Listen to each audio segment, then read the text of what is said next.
Brasil vai ser um apresentador primeiro. Quantas danças vão apresentar? 7 bailes. 7 bailes. Estes de Braga também foram 7 bailes. Aí isto andas no jogo. É o empate e depois vem a penaltis, como aconteceu ao Brasil, não é? Se fosse. Se ganhamos desta vez. Ora, perdemos o Espanha e Portugal perderam. Paciência, daqui a 4 anos a mais. Está bem. Bueno, boas noites. Muito obrigado por nos convidar aquí a este festival.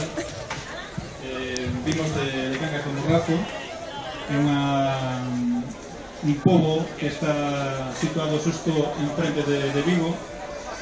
E bueno, pois o noso grupo leva 28 anos danzando por España e Portugal, e sempre estamos moi contentos de poder vir a Portugal a danzar.